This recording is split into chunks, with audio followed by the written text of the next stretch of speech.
Não foi até décadas mais tarde do regresso do Beagle que as ideias de Darwin começaram a ganhar credibilidade nos círculos científicos. Vários dos pesquisadores que a princípio consideraram que estas ideias não eram suficientemente consistentes tiveram dificuldades para aceitá-las. Mas, finalmente, com o passar do tempo e várias revisões, a maioria dos cientistas permitiram que estas ideias influenciassem direta ou indiretamente na interpretação das suas pesquisas. Alguns por convicção, outros por convenção social.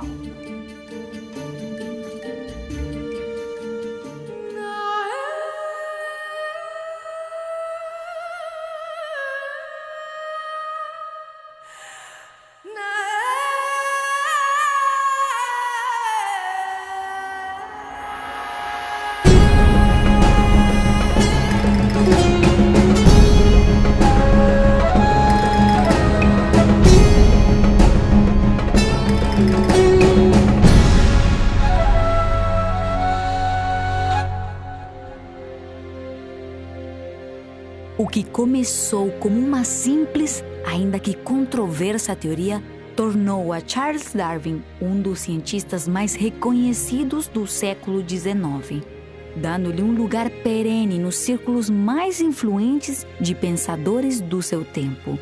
Seus artigos, livros e ideias percorreram o mundo, influenciando diversas áreas do pensamento, em um século marcado por um desenvolvimento rápido e extenso da ciência. Em pouco mais de 100 anos, o mundo mudou para sempre. E o que em um momento foi tão somente o caminho para o saber, se tornou para muitos um sinônimo da verdade absoluta. Basicamente, o século XIX é chamado por alguns historiadores, como por exemplo Eric Hobsbawm, como o grande século. É o século que vai se iniciar, assim, seguindo uma linha não cronológica, ainda no século XVIII, com a Revolução Francesa, e vai acabar somente na primeira década do século XX, com a Primeira Guerra Mundial. Portanto, o século XIX ele vai de 1789 a 1914. E foi basicamente o grande século em que o mundo passou por diversas revoluções. Enfim, praticamente literais muitas delas, porque a Revolução Francesa de fato foi uma revolução. A Revolução Russa, que aconteceria logo depois, foi uma revolução de fato. E as pessoas às vezes confundem e acabam fazendo mau uso da palavra revolução.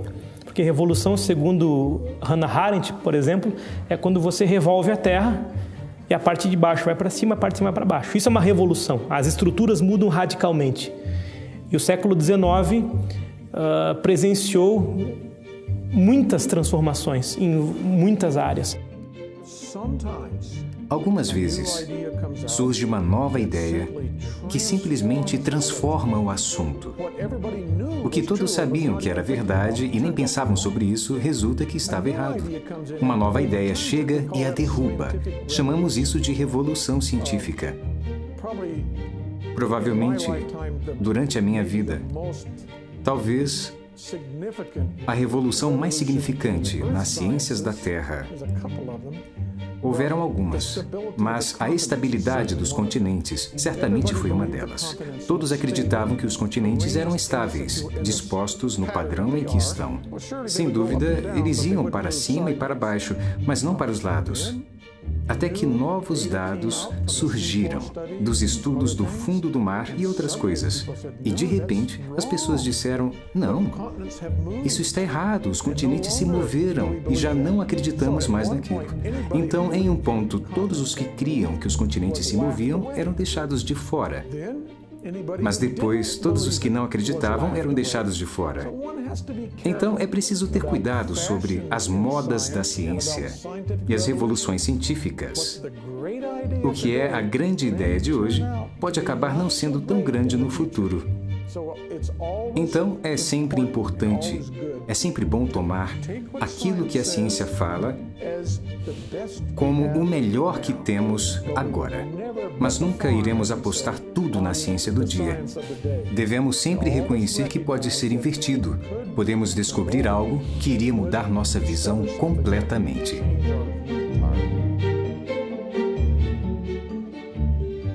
Como resultado da razão humana, a ciência é tão incompleta como toda tentativa do ser humano de compreender, através dos seus sentidos, aquilo que o rodeia.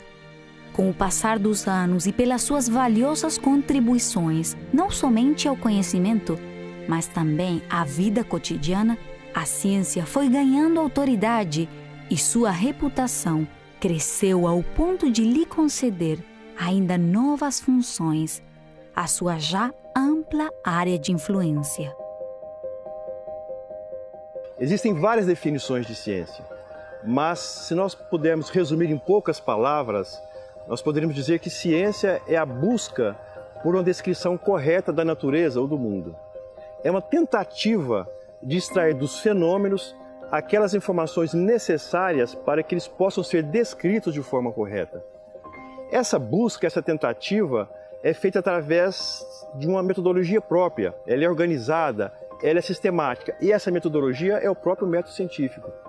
Embora não exista uma receita que pudesse ser aplicada em qualquer situação, mas o método científico é como se fosse um protocolo adotado pelos cientistas para poder fazer as suas investigações. É importante dizer que a ciência, por ser baseada nos fenômenos empíricos, naqueles que podem ser observados, naqueles que podem ser experimentados, ela não está interessada em obter provas, mesmo porque do ponto de vista lógico e empírico é possível você obter provas, é impossível você fornecer uma descrição absoluta, final, completa de qualquer fenômeno. A ciência, ela trabalha com uma ideia de verdade sempre com um V minúsculo.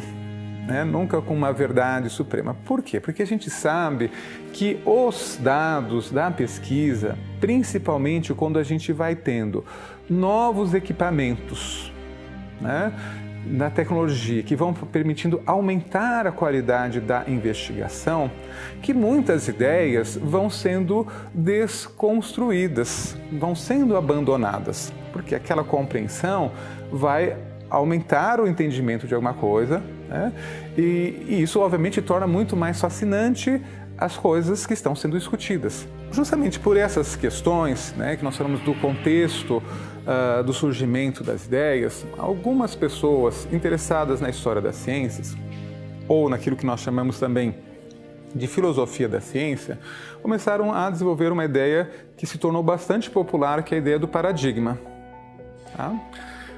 O que a filosofia da ciência faz? A filosofia da ciência, ela pode ser tanto feita por filósofos quanto cientistas que tentam discutir o conceito, o que é ciência. Porque depois que uma coisa se torna socialmente bem valorizada, como é a questão da ciência, todo mundo quer falar em nome da ciência. E aquelas pessoas um pouco mais críticas, no sentido de que querem preservar a qualidade da informação, querem discutir se tudo que as pessoas falam em nome da ciência é legítimo. É claro que todas as questões que envolvem interpretação, análise, esse é o caso da filosofia da ciência, nós não encontramos uma única linha de pensamento. Então, basicamente, nós podemos dizer de uma forma simplificada que existem duas grandes correntes dentro da filosofia da ciência. Uma que procura discutir quais são as formas que garantiriam que a ciência pode ser objetiva. Ou seja, quais os cuidados, quais os caminhos que eu devo ter para limitar que as influências culturais do pesquisador, que algum preconceito do cientista ou dos cientistas possam prejudicar a qualidade do conhecimento científico. Então essa é uma linha da filosofia da ciência. Filósofos e cientistas que discutem, a partir das suas experiências, formas de garantir que a ciência possa ser um conhecimento útil, de valor e que nos traga as informações confiáveis. Tá? Do outro lado, nós temos aqueles que defendem que a ciência, no fundo, por ela ser influenciada culturalmente, né, o que os outros não estão negando, né, que por ela ser pensada do ponto de vista ter uma influência social, né, então ela na realidade não passaria de uma especulação, né, que não se deveria talvez levar tão a sério, no sentido de que o cientista estaria sempre construindo a partir de um paradigma. Mesmo que chamemos de ciência ou não, observamos e sistematizamos a informação que nos rodeia através de um modelo individual, que influencia também no social e vice-versa. Um paradigma que, como definiria o sociólogo e cientista Thomas Kuhn em seu livro A Estrutura das Revoluções Científicas, são as realizações científicas universalmente reconhecidas, que durante algum tempo oferecem problemas e soluções modelares para uma comunidade de praticantes de uma ciência.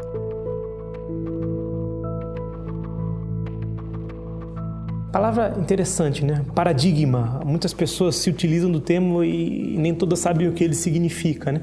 Mas, assim, contextualizando de forma muito ampla, o conjunto de ideias, imagens, representações, angústias, temores, sabores e dissabores de uma determinada sociedade pode ser um paradigma.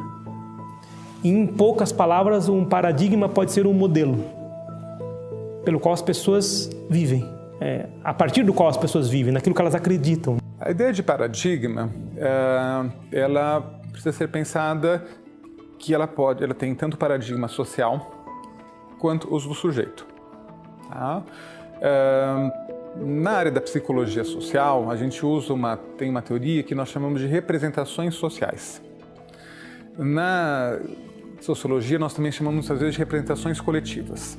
Então, qualquer grupo, nós temos um conjunto de ideias para interpretar o mundo, o nosso cotidiano, que são compartilhados, vamos dizer assim, por todos.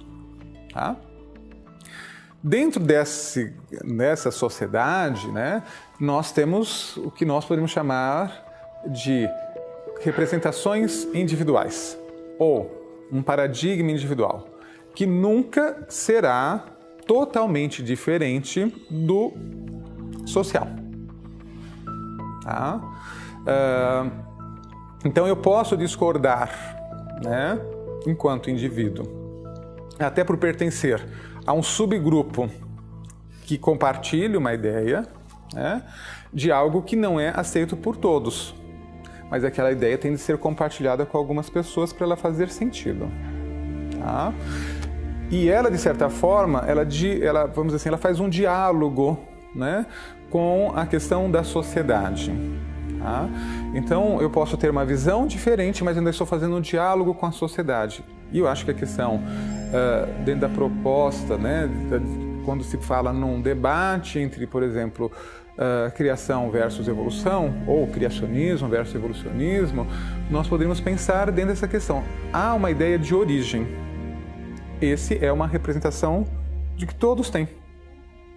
Dentro, eu posso ter uma visão maior da sociedade como se dá, e tendo grupos diferentes sobre como se dá.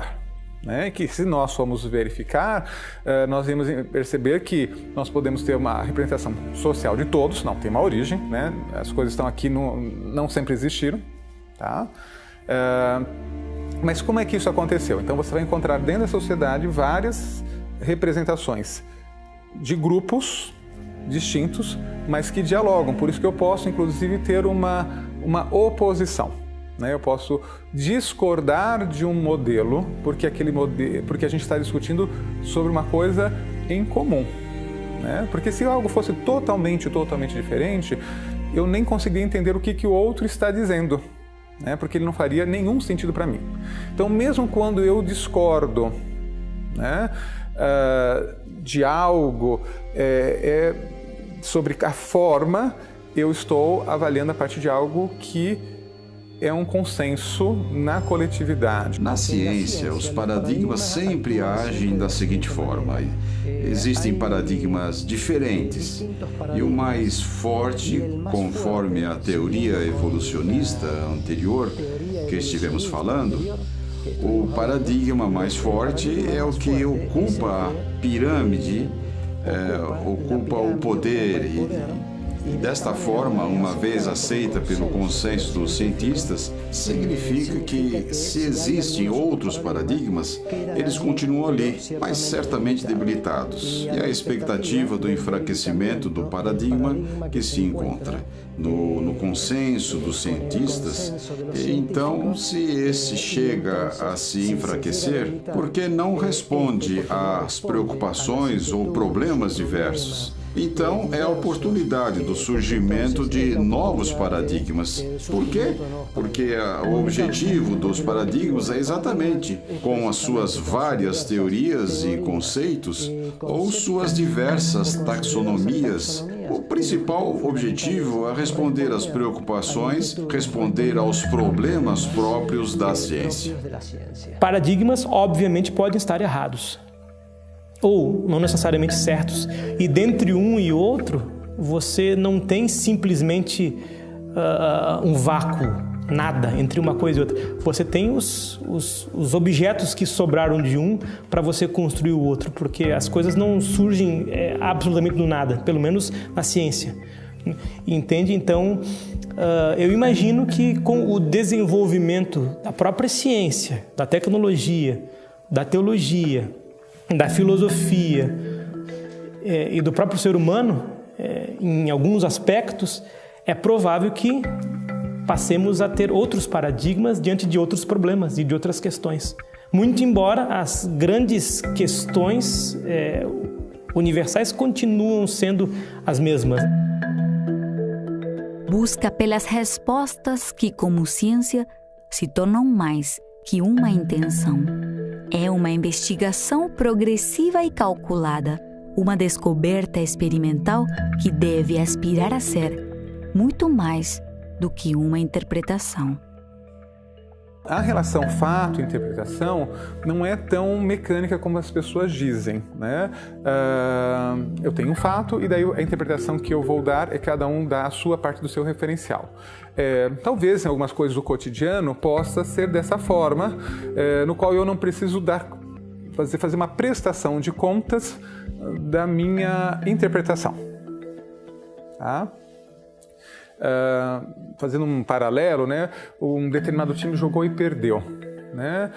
Eu sou torcedor daquele time e o outro é o oponente. As nossas interpretações, obviamente, por causa da derrota, vão ser diferentes. Tá? Mas o cientista ele não pode trabalhar dessa forma. Tá? Ele precisa verificar se, né, a interpretação dele vai dar certo em outras situações, porque se não der, ele vai perder credibilidade no seu trabalho. Dois pesquisadores com cosmovisões diferentes, eles têm os mesmos dados nas mãos se eles fizeram o mesmo experimento.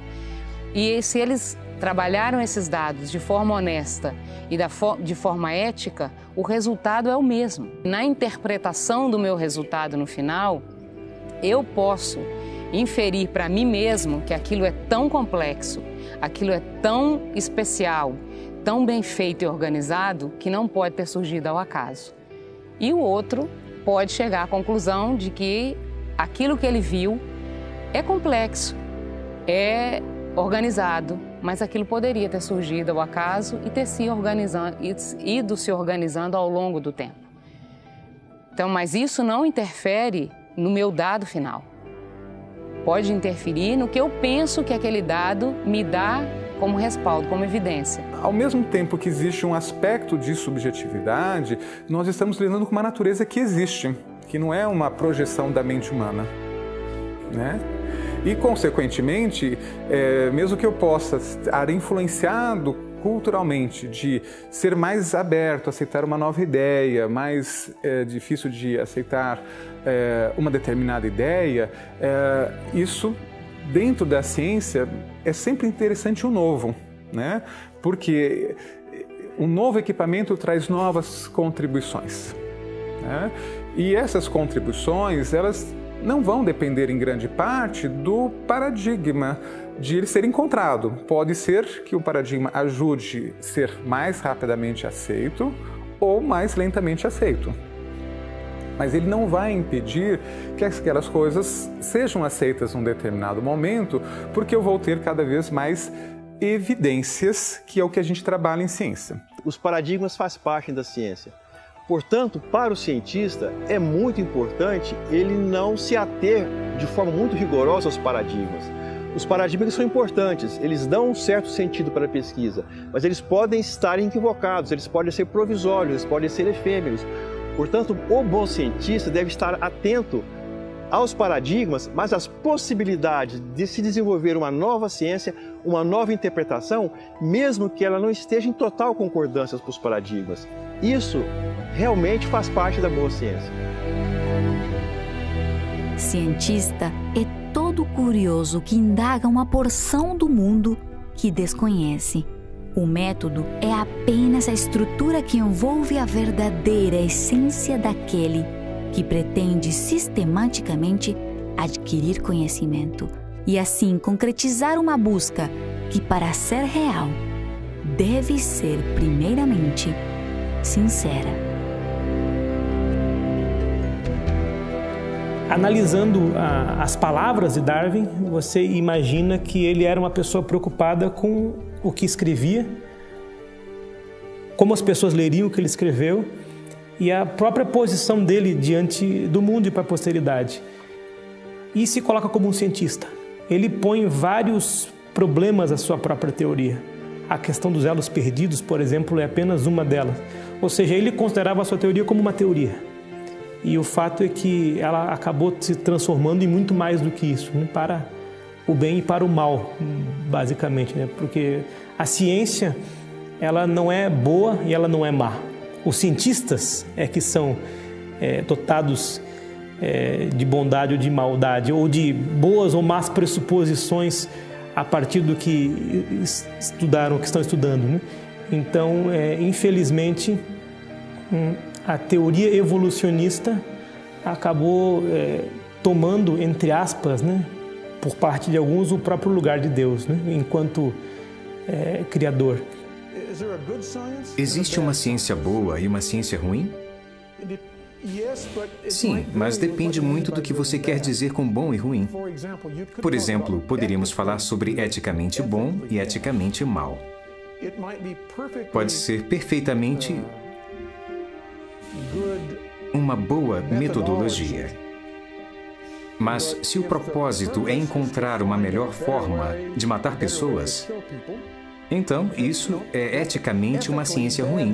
Mesmo que seja boa metodologicamente, pode ser ruim eticamente.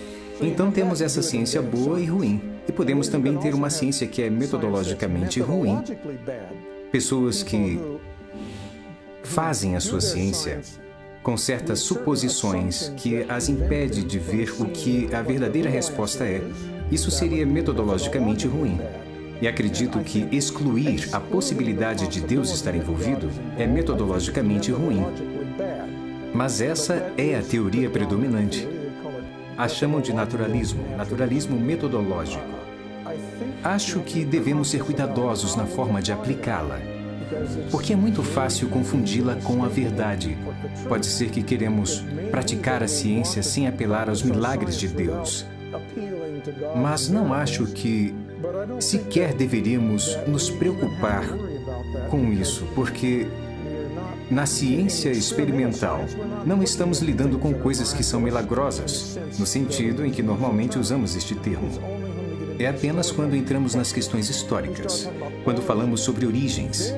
Ali, se você excluir a Deus da jogada, está simplesmente colocando uma restrição, uma limitação em torno do seu pensamento que te impede de sequer considerar isto. E existe muita evidência que parece apontar que Deus esteve envolvido, portanto, você irá apenas se debater. A resposta estará ali, mas você não a aceitará. Pode uma investigação limitada pela negação almejar o conhecimento pleno? pode ser considerado um cientista como inteiramente sincero se ele dá lugar a preconceitos que poderiam transformar muito mais que suas interpretações? Basta o consenso social para justificar que concebamos como verdades absolutas aquilo que não é mais que uma teoria? O interessante é que muitas das pessoas que leem Darwin hoje, ou que ouvem falar de Darwin e comentam sobre ele, dificilmente leram a sua teoria, conhecem muito pouco sobre ela. E ela aparece como se fosse um paradigma assim, inquebrantável, inexpugnável, como se fosse mais do que uma teoria, uma verdade absoluta. Em qualquer área de pesquisa, é necessário que nós comecemos com um conhecimento básico. Então, existe a necessidade de se conhecer, de estudar, para que você possa fazer um contraponto ou mesmo discutir os seus dados. E isso acontece em relação à evolução também. Então, para que você possa tomar a sua decisão e dizer eu sigo essa linha ou eu sigo aquela linha, você precisa ter conhecimento.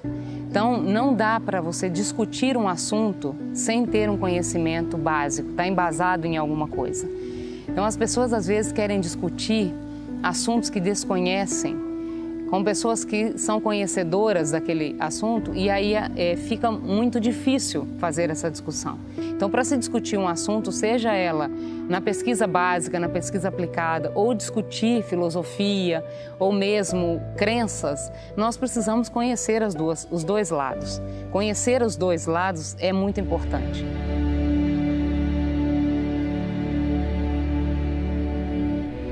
Nessa temporada visitando o berço do evolucionismo, observamos a partir de uma perspectiva diferente, o que para muitos são evidências da evolução.